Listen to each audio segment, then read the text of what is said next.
Assalamualaikum warahmatullahi wabarakatuh. Halo semua, selamat datang di video penjelasan kita hari ini. Sebelum itu, perkenalkan saya Muhammad Ihsan. Dalam video ini, kita akan mengidentifikasi dan menganalisis berbagai fenomena sosiologi yang terjadi di lingkungan sekolah. Kita akan fokus pada 4 konsep utama: sosialisasi dan penyesuaian diri, peranata dan stratifikasi sosial, mobilitas sosial, dan perubahan sosial. Semua ini akan kita hubungkan dengan konteks pendidikan serta hubungan timbal baliknya. Baik, langsung saja yang pertama yaitu sosialisasi dan penyesuaian diri. Mari kita bahas tentang sosialisasi dan penyesuaian diri. Sosialisasi adalah proses di mana individu belajar dan menyesuaikan diri dengan norma, nilai, dan budaya di lingkungan baru. Di sekolah, siswa baru seringkali harus menyesuaikan diri dengan lingkungan yang berbeda dari rumah mereka. Mereka belajar dari guru, teman sebaya, dan pengalaman langsung. Dalam konteks pendidikan, sosialisasi tidak hanya membantu siswa menyesuaikan diri, tetapi juga membentuk karakter dan keterampilan sosial mereka.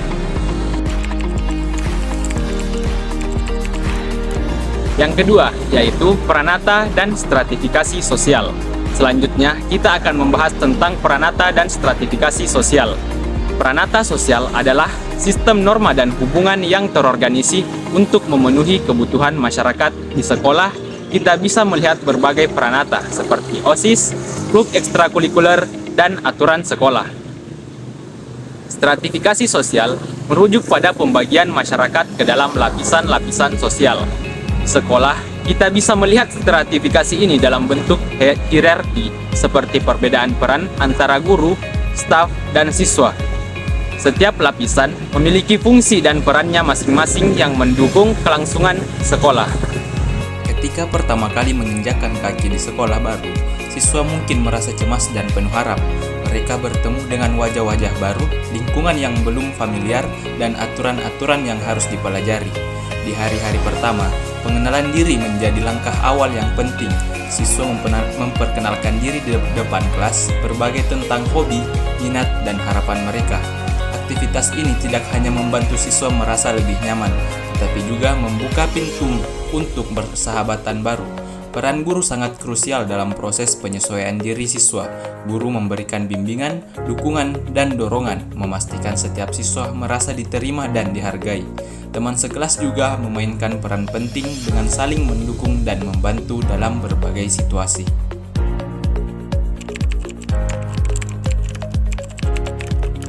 Yang ketiga yaitu mobilitas sosial. Mobilitas sosial adalah pergerakan individu atau kelompok dari satu posisi sosial ke posisi lain. Pendidikan memainkan peran penting dalam mobilitas sosial. Seorang siswa yang mendapat pendidikan yang baik dapat meningkatkan status sosialnya dan meraih kesempatan yang lebih baik di masa depan. Mobilitas sosial yang dihasilkan dari pendidikan tidak hanya mengubah kehidupan individu, tetapi juga dapat membawa perubahan positif bagi masyarakat. Mobilitas sosial adalah perubahan posisi seseorang atau kelompok dalam hierarki sosial. Di sekolah ini dapat terlihat melalui kesempatan untuk belajar, berprestasi, dan berkembang, yang memungkinkan siswa meningkatkan status sosial mereka. Pendidikan memainkan peran penting dalam mobilitas sosial. Melalui akses ke pendidikan berkualitas, siswa memperoleh pengetahuan, keterampilan, dan nilai-nilai yang membuka jalan menuju peluang yang lebih baik di masa depan. Kegiatan akademik dan ekstrakurikuler di sekolah tidak hanya membantu siswa mengembangkan diri, tetapi juga memberikan mereka kesempatan untuk menunjukkan kemampuan dan bakat mereka. Prestasi di bidang akademik maupun non-akademik dapat menjadi landasan untuk mobilitas sosial ke atas. Guru memiliki peran krusial dalam mendukung mobilitas sosial siswa. Melalui bimbingan, pengajaran, dan dukungan moral, guru membantu siswa mengejar dan mencapai cita-cita mereka. Membuka peluang untuk masa depan yang lebih baik penting bagi sekolah untuk menyediakan kesempatan dan akses yang setara bagi semua siswa. Program beasiswa, dukungan finansial, dan akses sumber daya pendidikan yang memadai adalah beberapa cara untuk memastikan bahwa setiap siswa memiliki kesempatan yang sama untuk sukses. Yang keempat yaitu perubahan sosial. Perubahan sosial adalah perubahan yang terjadi dalam struktur dan fungsi masyarakat. Di bidang pendidikan, perubahan sosial terlihat dari inovasi teknologi dan metode pembelajaran yang terus berkembang. Misalnya, penggunaan teknologi digital dalam pembelajaran dan peningkatan keterlibatan siswa dalam kegiatan sosial.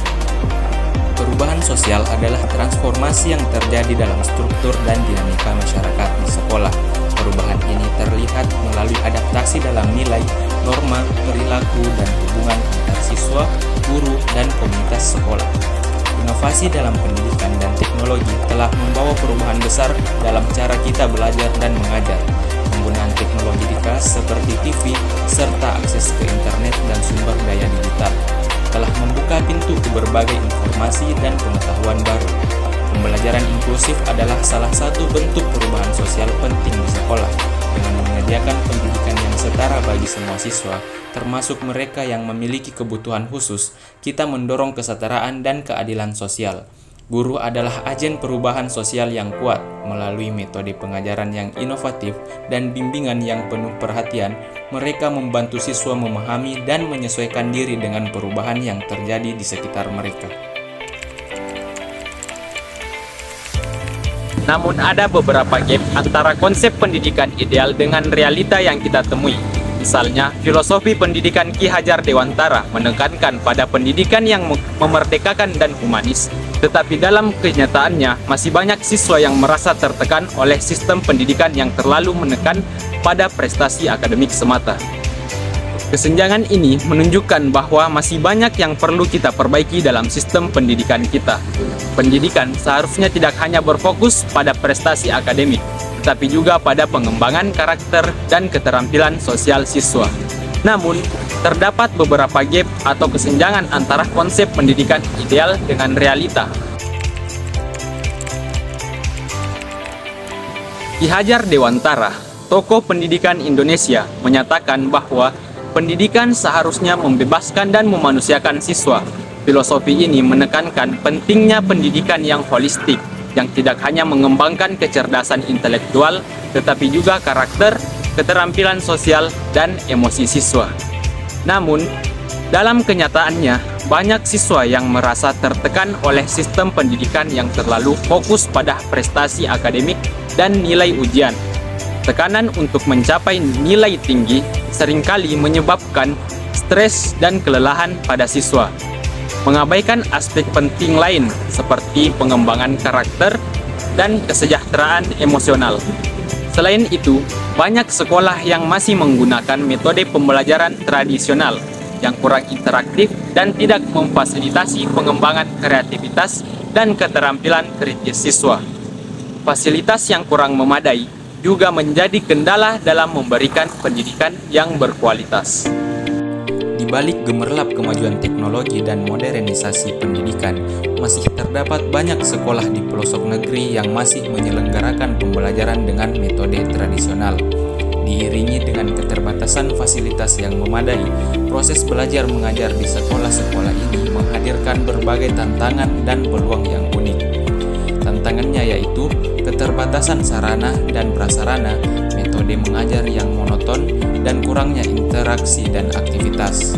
Namun, di balik keterbatasan ini, terdapat peluang untuk membangun kreativitas dan inovasi, memperkuat hubungan guru siswa, dan menanamkan nilai-nilai moral dan karakter.